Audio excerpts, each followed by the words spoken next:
I've been hiking the Appalachian Trail for the better part of 2 decades. It's my escape, a way to disconnect from the digital buzz and frenetic pace of city life. But last week, I had an experience that left me questioning not just the safety of my beloved trail, but the very fabric of our understanding of reality. Before you write me off as another crank spouting conspiracy theories, hear me out. I'd decided to tackle a section of the trail that was reputed for its natural beauty, but also its isolation. I knew I'd be several days without any contact, which is how I like it. Just me, my dog Leo, and nature. On the 3rd night, something woke me up. It was a sort of low-frequency hum, almost inaudible, but just loud enough to register in my half-awake state. I unzipped my tent and peeked out. What I saw made my heart skip a beat. About 100 yards away, in a small clearing, was a spherical object hovering about 10 feet off the ground. It had an iridescent quality, and it seemed to refract the moonlight into a myriad of colors. The humming seemed to emanate from it. I was petrified, but Leo, normally a placid dog, was agitated beyond anything I'd ever seen. He was barking madly, fixated on the glowing object. As I watched, the sphere began to move, almost gliding, toward the forest canopy where it disappeared from sight, but not before emitting what I can only describe as a pulse of energy. I'm a rational person. I considered the possibility that it was some sort of drone. But this was an extremely remote part of the trail. Who would fly a drone there in the middle of the night? And drones don't generally emit pulses of energy. I couldn't sleep after that. At first light, I packed up and started to head back, my adventurous spirit thoroughly dampened. That's when things took an even stranger turn. About 2 miles into my hike, I encountered something, or someone, that to this day sends shivers down my spine. Ahead of me on the trail was what appeared to be a hiker. The figure wore standard hiking attire, boots, cargo pants, and a jacket. But as I approached, I noticed that the person seemed disoriented. They were walking in an almost zigzag pattern, stumbling occasionally. I quickened my pace, thinking that perhaps this was another hiker in need of assistance. But about 15 feet away, the figure stopped and turned to face me. I can't adequately describe what I saw, but I'll try. The hiker's face was devoid of any features. No eyes, no mouth, no nose, just a blank canvas of flesh. In a panic, I reached for my knife, but before I could do anything, the figure emitted a sound, identical to the hum I'd heard the previous night. In a flash, it sprinted into the woods, displaying a speed and agility that seemed humanly impossible. The rest of my journey was a blur. I practically ran the remaining miles, my rational mind grappling with what I'd just witnessed. Once I had cell service, I did some research. I learned about the numerous accounts of UFO sightings along various trails, including the Appalachian, and the experiences of people encountering non-human entities.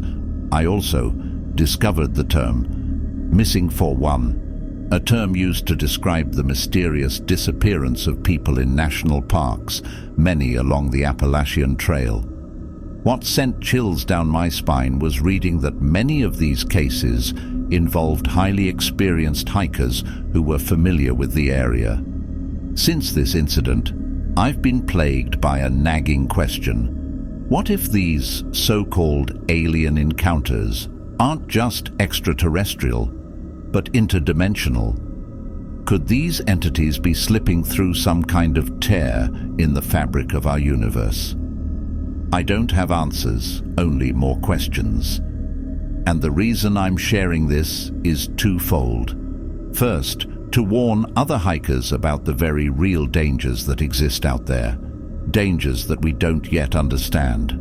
And second, to reach out to anyone who has had a similar experience in the hope that together we might get closer to the truth. For now, the Appalachian Trail will have to wait.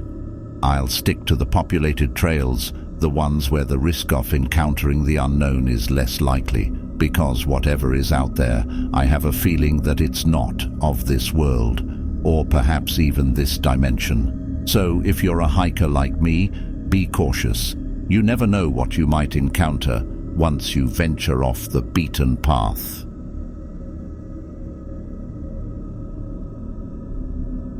I'm not supposed to be alive to tell this story.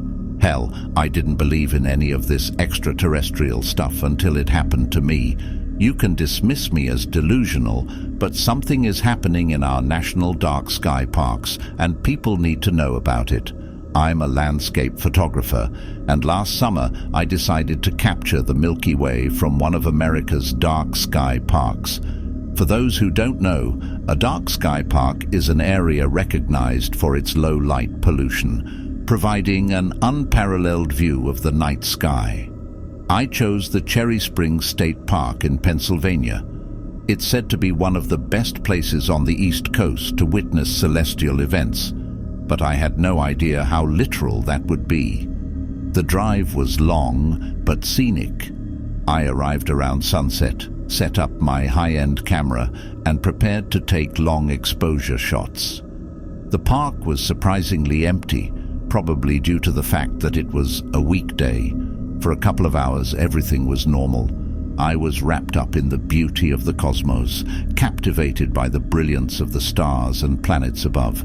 But then, around 11:30 p.m., my equipment started acting up. My camera's viewfinder began to fog, and my GPS lost its signal. My phone, which had been at 80% battery, suddenly died. It was then that I noticed a point in the sky, brighter than a star, but not a planet, pulsing in an odd pattern. I aimed my camera at it, but before I could snap a picture, it vanished, as if it had never been there. Puzzled, I decided to call it a night, attributing the oddity to maybe a satellite or some military aircraft. As I started packing up, the atmosphere changed. The crickets stopped chirping, and a deep, resonant humming filled the air. I felt a static charge, causing the hairs on my arms to stand up. That's when I saw it, or rather, them. 3 figures appeared at the edge of the clearing. They were taller than any human and extremely thin. Their skin had an unnatural, translucent sheen, like that of certain deep-sea creatures. They approached me, not walking but sort of gliding across the ground. Panicked, I grabbed my camera tripod, ready to use it as a makeshift weapon. Just then, the humming intensified, and the pulsing light reappeared, but much closer, just above the tree line.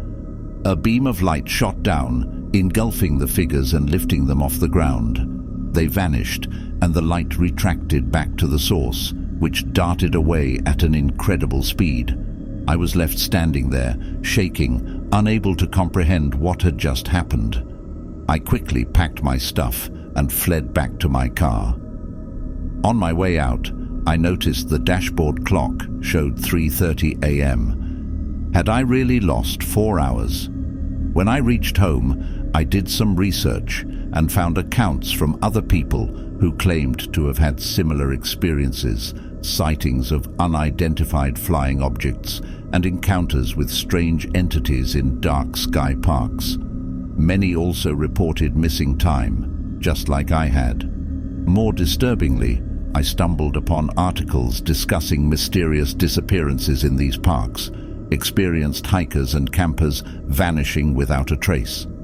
A month later, the US Navy confirmed the existence of unidentified aerial phenomena, admitting that they've encountered flying objects that demonstrate advanced technological capabilities. This struck me, considering my own experience. I decided to check the photos I had taken that night. Most of them were as expected, beautiful long exposure shots of the night sky. However, one shot displayed a series of blurry lights arranged in a triangular formation. I am certain that they weren't there when I took the photo. Was this what I saw? Were those figures somehow related to this object? I still can't explain what happened that night. Were they extraterrestrial beings or something else entirely? And why did they leave? Was I spared or simply overlooked? Whatever the case, I'm convinced that something is using our dark sky parks for purposes we don't yet understand. Whether they're gateways to other dimensions, landing zones for extraterrestrial visitors, or something else entirely, they're not what we think they are. Be cautious if you decide to visit these places. You might find more than a beautiful view of the cosmos. You might find the cosmos looking back at you. And if you experience missing time, see strange figures, or encounter unidentified flying objects, know that you're not alone, and it's not your imagination. Something is out there, and I think it's only a matter of time before it makes itself known on a much larger scale. My name is Daniel Turner. I'm a photographer, a skeptic turned reluctant believer, and likely someone who has been flagged by every government watch list for posting this. If I go missing, you'll know why. Keep your eyes on the sky, but more importantly, stay aware of what's happening on the ground. You never know what might be lurking in the dark.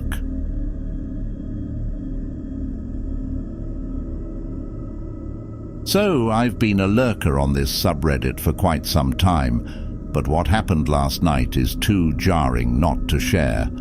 Pine Hollow Road is a secluded stretch of highway near my town, renowned for UFO sightings and other weird occurrences.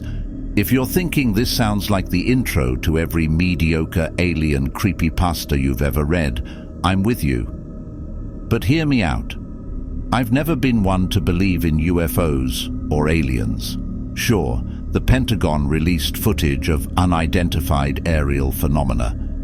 But let's be honest, it's 2021. Who trusts the government these days? I was skeptical, yet intrigued. Pine Hollow Road became my guilty pleasure. After work, armed with a camera and some snacks, I would drive down that desolate road, hoping to get lucky. Last night I did, but not in the way I wanted. It was around midnight, and the sky was particularly clear. You could see the Milky Way stretch out above like a cosmic web. I parked the car, reclined my seat, and stargazed. Time crawled by, the silence punctuated only by the distant calls of nocturnal animals. Then I saw it, a flickering star. Except it wasn't flickering, it was moving, and erratically so. I grabbed my camera and tried to focus on it, but it was darting around so quickly that I couldn't get a lock on it.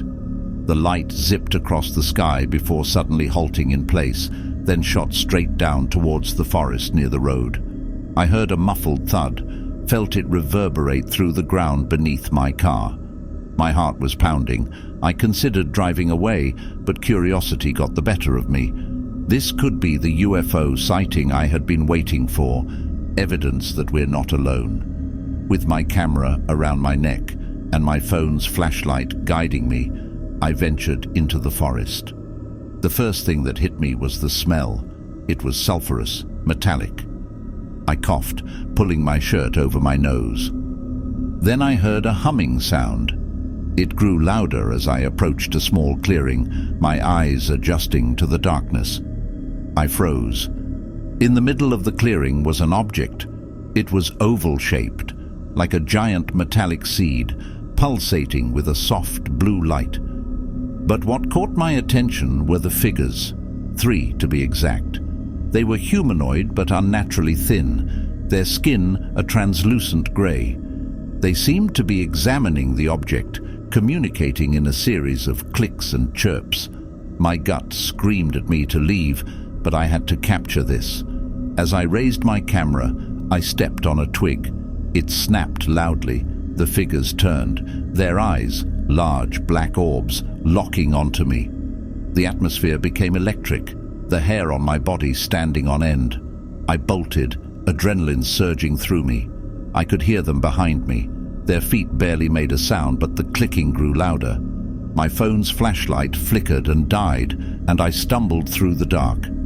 Somehow, I broke through the forest and onto Pine Hollow Road. I dove into my car, slammed the door shut, and sped away. I didn't dare look back until I was miles away. And when I did, my blood ran cold. In my rearview mirror, high in the sky, was a bright blue flash, like a camera flash, but intensely brighter and larger. Then it vanished, along with the three figures and their object, I assumed. So here I am, typing this in the harsh light of day, my camera showing no signs of the pictures I took last night. Did they erase them? Did they mark me? I don't know. But I do know one thing. We're not alone, and they know that I know. That flickering star, it's back again tonight, and it's not alone. There are two. I can see them from my bedroom window, flickering erratically as they did before, and I'm not sure if they're stars anymore. The unnerving part, the second flickering light is moving, slowly, steadily, towards the first, like a moth to a flame, or maybe, just maybe, like a scout ship returning to its fleet. I'm posting this here because if something happens to me, if I disappear, someone should know the truth. My name is Alex Mercer. If you're reading this and I'm missing, look for me. But whatever you do, stay away from Pine Hollow Road. If tonight's story gave you chills, or even if it kept you on the edge of your seat, do us a favor, hit that like button below. It helps us know what types of stories really get your pulse racing. And if you haven't yet, make sure to hit the subscribe button and ring that notification bell. That way, you won't miss out on any future tales of terror that we have waiting just for you. Believe me, you're going to want to stick around for what's coming up next. Finally, if you think this story was terrifyingly good, share it with your friends, share it with your family, share it with anyone you think could handle the spookiness. Spread the fear far and wide. Let's grow this horrifying community together. Until next time, stay safe, and remember, the next time you think you're alone, you might not be. Good night.